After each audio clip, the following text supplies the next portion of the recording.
Apparently, clubbing all night is not the secret to success.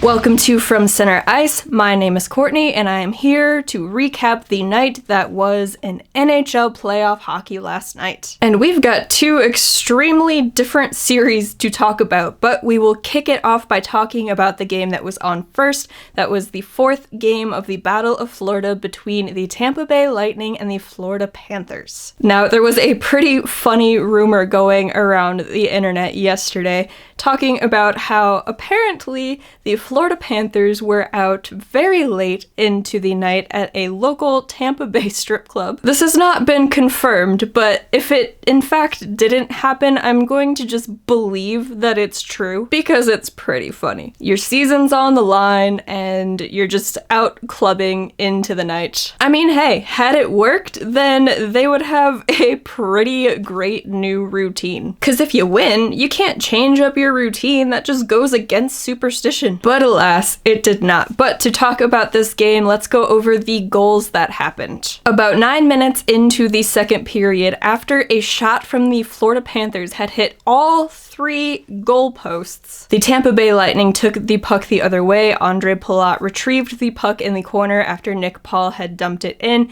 He sent it around the boards and Sergachev grabbed it at the right point. He wound up for a half slapper and somehow that puck found its way into the net. It was 1-0 Tampa Bay at a time when the shots on goal were 25-6 in favor of the Florida Panthers. But wait, we have a review. And Andrew Brunette, the coach of the Florida Panthers, was challenging the goal, saying that there was a missed stoppage on the play. So about 10 minutes later, and that's not even an exaggeration, this review took forever, it was in fact confirmed that when Ondrej Palat sent the puck around the boards, it went up on the glass and up into the netting above the glass and then popped back down, and that is when Sergachev picked it up. Of course, if the puck goes out of play and into the netting, then the play should be ruled dead. The officials did not see it, so they didn't call it dead, and that goal was called back, so it remained scoreless. But about a minute and a half later, Anthony Cirelli wins a face-off at the left dot in their offensive zone. He wins that face-off right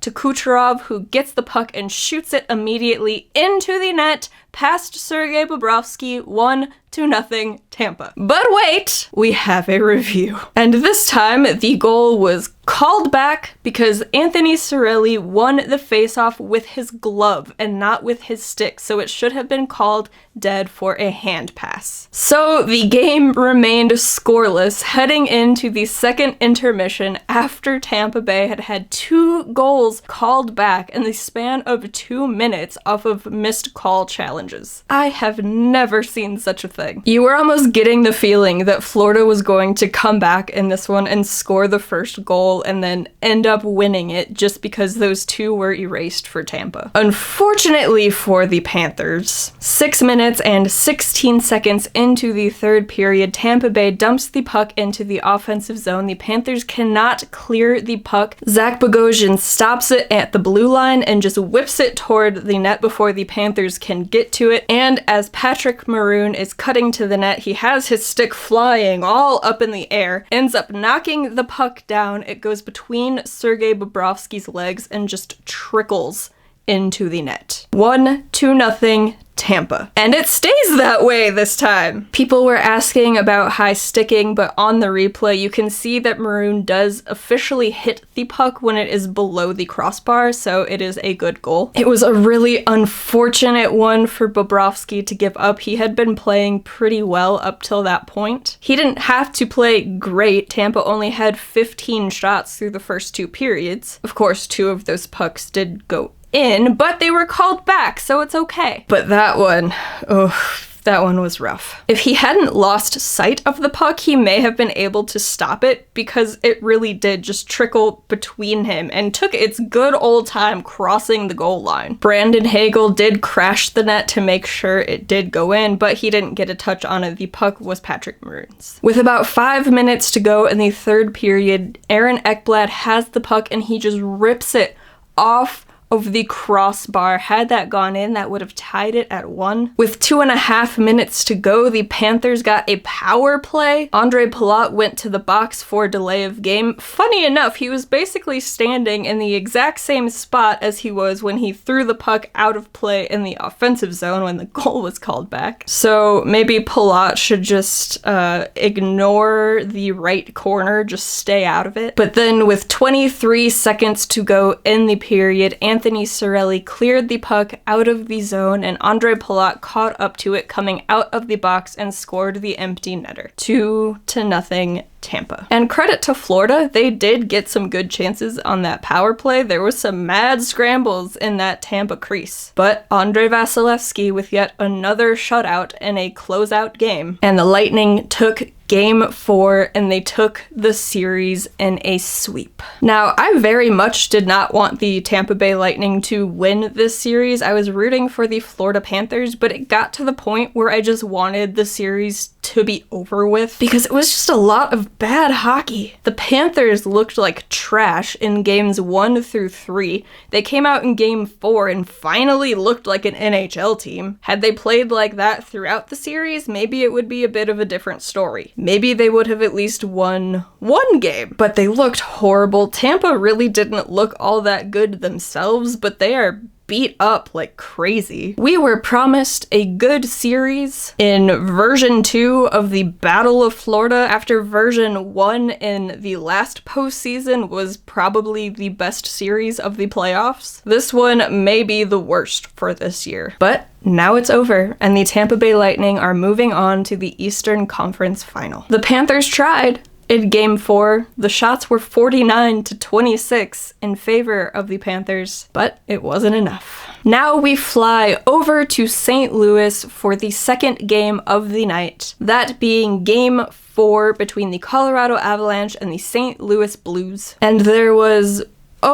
so much drama surrounding this game. If you missed it, in Game 3 of this series, defenseman for the Colorado Avalanche, Samuel Girard, was taken out of the playoffs on a hit by Ivan Barbashev. He suffered a broken sternum. He had to be taken to the hospital during the game for further evaluations, and then that's when we learned that he had suffered from the broken sternum, which just sounds absolutely horrific. But then later in said game, on just an unfortunate play, Calle Rosen and Nazem Kadri went crashing into goaltender for the Blues, Jordan Binnington. He tried to stay in the game, but he couldn't, and then we learned that he is out for the rest of this series with a knee injury. And because of that injury, leading up to Game 4, Nazem Kadri was receiving racial harassment on social media and threats of physical violence and harm, and not only directed at him, but also directed toward his family. It got so bad that the Colorado Avalanche had to call in law enforcement. So it was kind of a big question mark how Game 4 was gonna go. So let's talk about the goals. 5 minutes and 7 seconds into the first period, Ryan O'Reilly is battling on the right boards with Nathan MacKinnon and Devon Taves for the puck.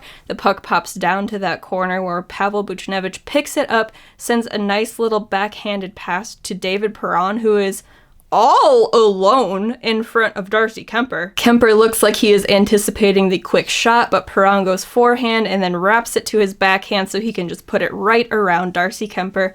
1-0 Blues. And funny enough, the Blues have scored the first goal of the game in all 4 games in this series. Very weird stat. And even though the Avalanche outplayed the Blues for the majority of the first period, the game went into that first intermission 1-0. On to the second period. 2 minutes and 44 seconds into the second period, the Avalanche have some really good sustained offensive zone pressure.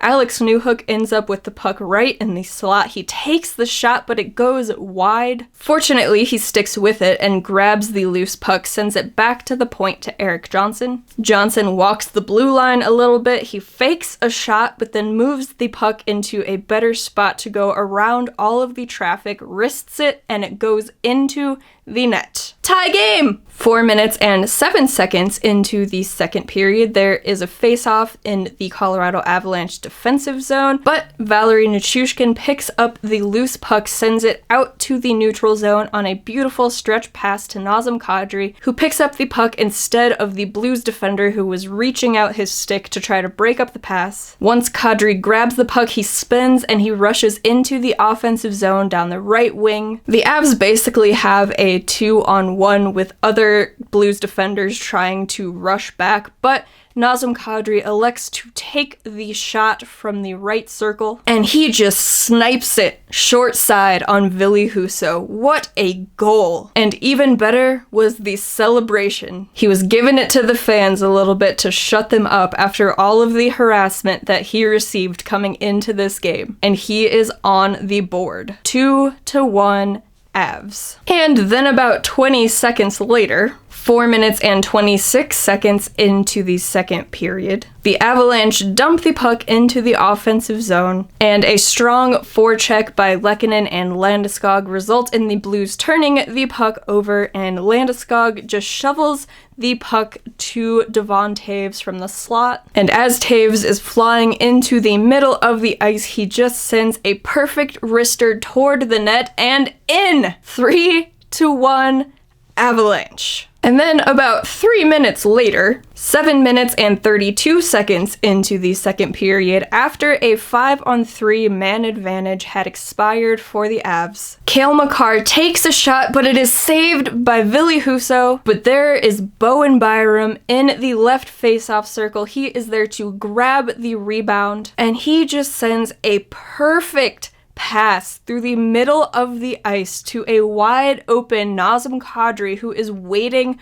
for that shot in the right circle, and he just bangs it home into the open side of the net. 4-1 Avalanche on Nazem Kadri's second goal of the night. But as the second period is winding down, the Colorado Avalanche get into a bit of penalty trouble, and 17 minutes and 2 seconds into the second period, after some good movement on the power play for the Blues, Perunovic at the point sends a laser of a pass over to David Perron, who is on the left side of the net, and he just hits the wide open side of the net. 4-2 Avalanche. And shortly after that, once again on the power play, 19 minutes and 27 seconds into the second period, Pavel Buchnevich has the puck on the left side of the net. He sends it to the slot to Brandon Saad, where he is waiting to take the shot.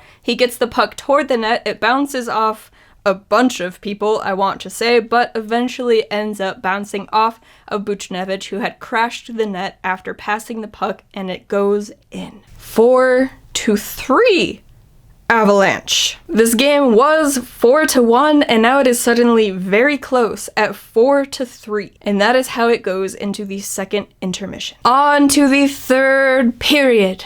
9 minutes and 38 seconds into the third period, once again, a strong forecheck by the Colorado Avalanche in the Blues zone causes them to turn it over. A poke check on the left wall by Nichushkin forces the puck to pop out to the left face-off dot. Mikko Rantanen and Nazem Kadri are both there to get the puck, but Nazem Kadri gets to it with his stick first, picks it up on his stick, and just sends a perfect shot short side on Ville Husso. 5-3 Avalanche. And not only is it 5-3, but Nazem Kadri with the hat trick. After everything he had to go through between Game 3 and Game 4, all of the harassment, the targeted threats toward him and his family, everything that he had to deal with in the game, and he responds by getting his team an insurance goal, making it 5-3 on a hat trick goal. And I think every sane person in the hockey world who isn't a Blues fan was just exploding with happiness at that moment. It could not have been scripted any better. And then with 2 seconds left in the game, Mikko Rantanen gets an empty net goal to make up for not getting that fifth goal of the game. And the Colorado Avalanche win Game 4 by a score of 6-2.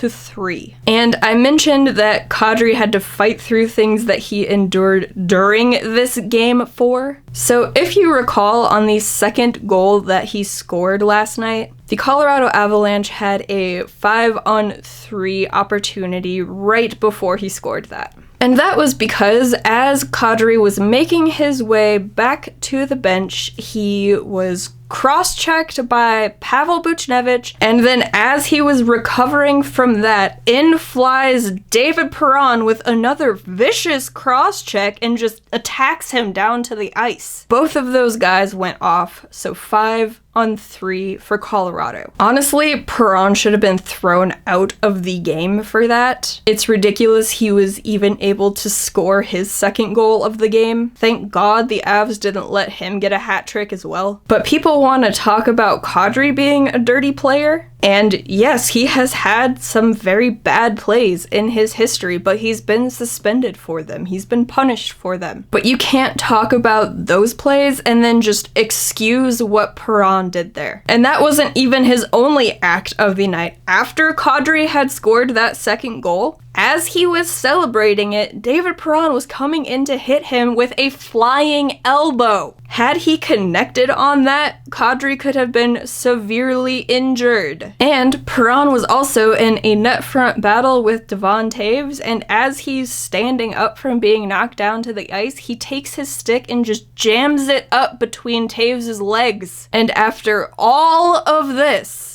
the NHL Department of Player Safety only fines him $5,000 for the cross-check. What are we doing here? What is the point of the NHL Department of Player Safety if they don't care about keeping players safe? It's in the name. That is what they should be concerned with. But they have shown time and time again that that's not their priority. I don't care that it's the playoffs. I don't care that the Colorado Avalanche have a chance to close out the series in the next game and the Blues could be eliminated. David Perron should be suspended for at least one game for all of that stuff that he pulled in Game 4. It's just disturbing that I don't hear any Blues fans upset with his actions. And the St. Louis Blues organization still has said absolutely nothing about the threats and harassment that Nazem Kadri has received. In fact, when asked about it,